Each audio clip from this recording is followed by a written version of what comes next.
কেমন পরীক্ষা মালিক আমাদেরকে নেবে এই দুনিয়ার জমিনের ভিতর।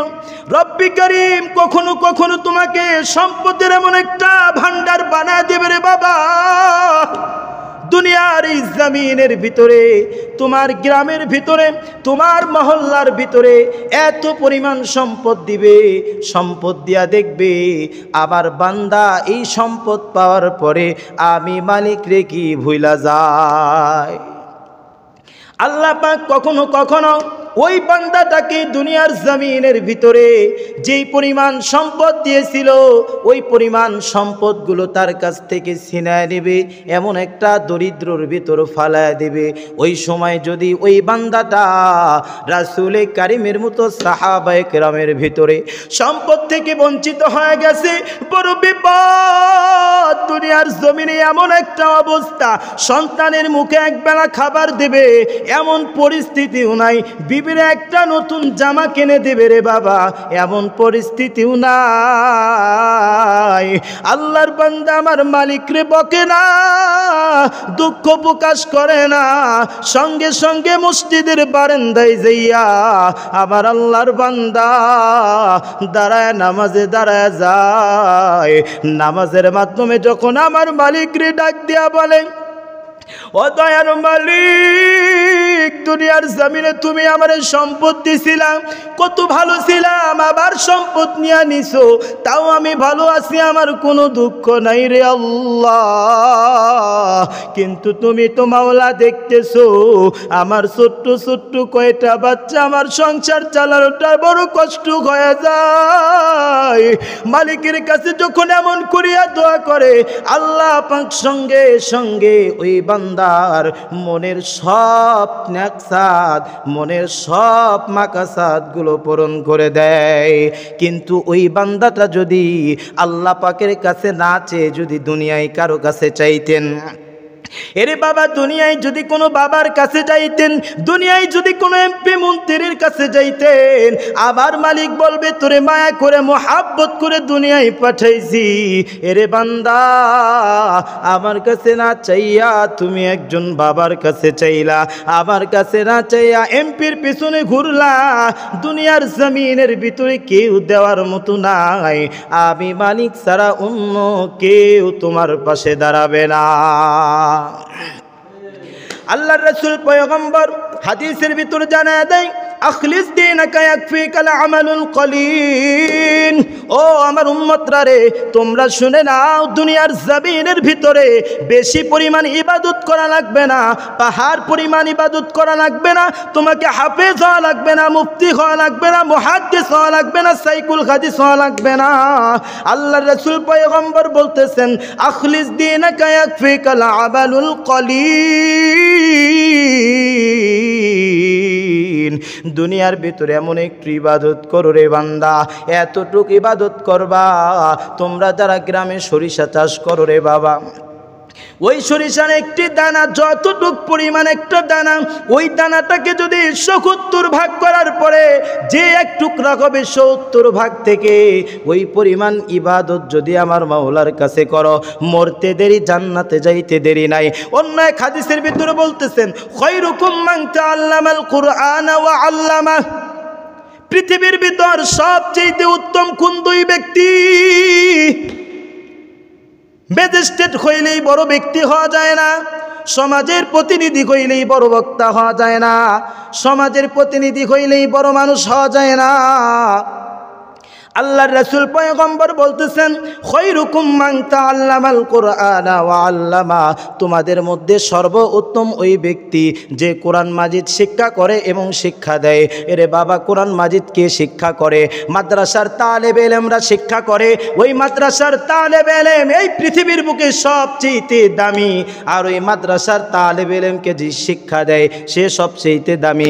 আর এক হাদিসের ভেতর আল্লাহর রাসূল বলতেছেন, তলাবুল ইলমি ফারিদুত ফারিদাতুন আলা কুল্লি মুসলিম।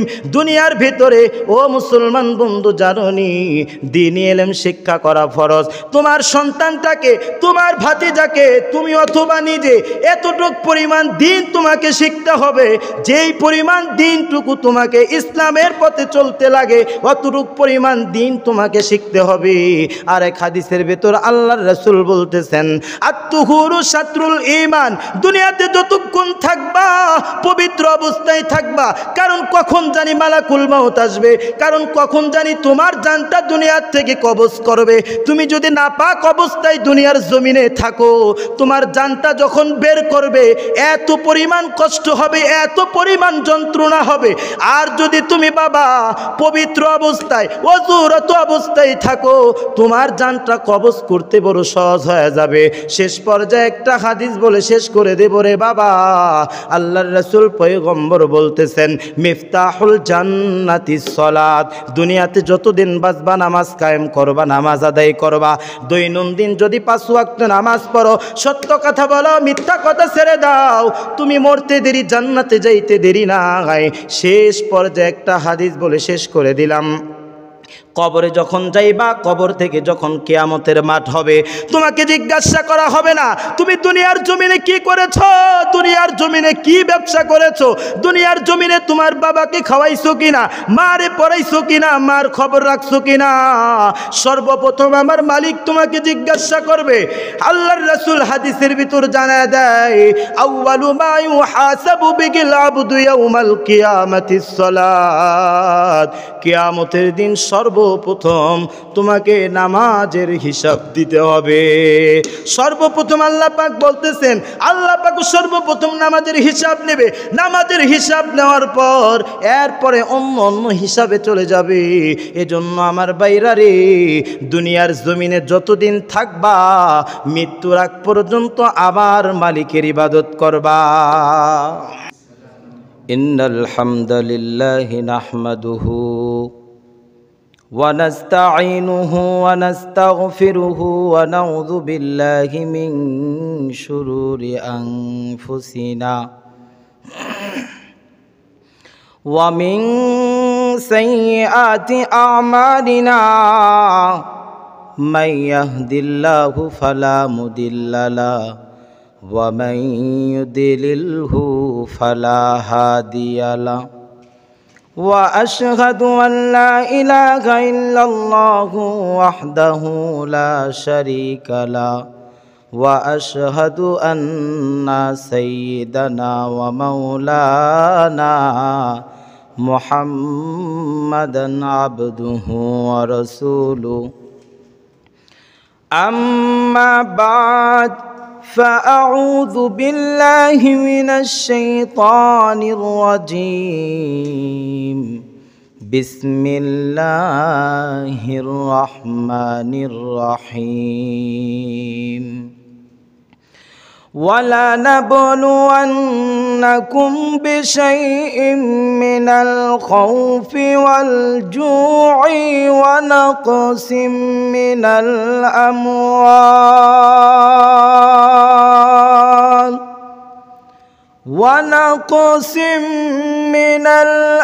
الأموال والأنفس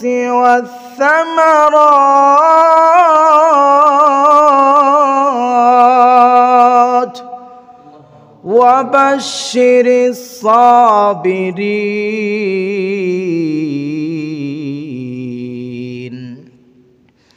أو كما قال عليه الصلاة والسلام المسلم أخو المسلم اللهم صل على محمد النبي الأمي وعلى رسول الله صلى الله عليه وسلم আলহামদুলিল্লাহ।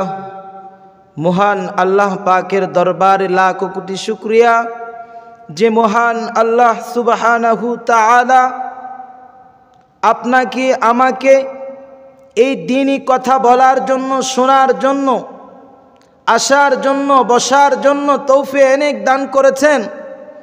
এজন্য সকলেই শুকরিয়া আদান করি আলহামদুলিল্লাহ। থেকে দিল থেকে আরেকবার শুকরিয়া আদায় করি আলহামদুলিল্লাহ।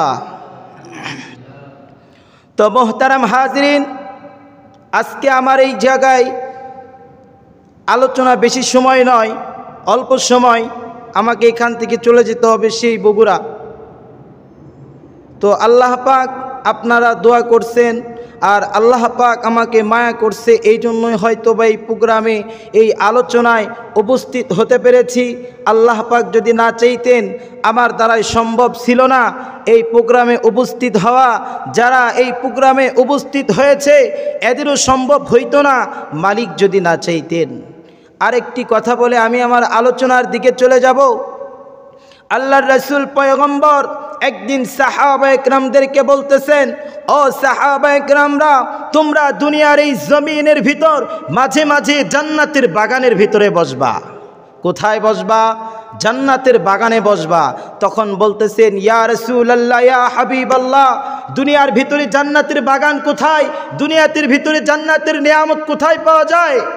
আল্লাহর রাসূল পয়গম্বর বলতেছেন, দুনিয়ার ভিতর ওই জায়গাটা জান্নাতের বাগান হয় যেই জায়গাটা আমার রব আল্লাহ পাক রব্বুল আলামিনের আলোচনা হয়, যেই জায়গায় রাসূল করিম সাল্লাল্লাহু আলাইহি ওয়াসাল্লামের হাদিস থেকে আলোচনা করা হয়, ওই জায়গাটা হয় জান্নাতের বাগান। তাই আজকে আমরা যারা এই বাগানের ভিতর বসেছি, আজকে আমরা একটি জান্নাতের বাগানের ভিতর বসেছি। হয়তোবা যারা দোকানে বসে আছে, বাসায় বসে আছে, হয়তোবা ভাবতেছে আমাদের কানে হুজুরের আওয়াজ আসতেছে, এখানে বসে বসে একটা সিগারেট টানমু আর আলোচনা শুনবো। ও মুসলমান, তুমি দোকানে বসে শুনবা। আল্লাহর রাসূল পয়গম্বর বলতেছেন, দুনিয়ার ভিতর সবচাইতে ফিতনার জায়গা হচ্ছে বাজার। আর তুমি ওই বাজারে থেকে কোরআন এবং হাদিসের আলোচনা শুনবা, কোনোভাবেই তোমার দিলের ভিতর ওই কোরআন এবং হাদিস ঢুকবে না। তো মুহতারাম হাজরিন, আমি যে আয়াতটা বলেছিলাম, ওয়ালানাবলুওয়ান্নাকুম বিশাইইম মিনাল খাউফি ওয়াল জু'i ওয়া নাকসিম মিনাল আমওয়ালি ওয়াল আনফুসি ওয়াস সামারাত ওয়া বাশশিরিস সাবিরিন। রব্বি কারীম, দুনিয়ার ভিতরে আল্লাহ পাক দুনিয়াতে আমাদেরকে পাঠিয়ে দিয়েছেন।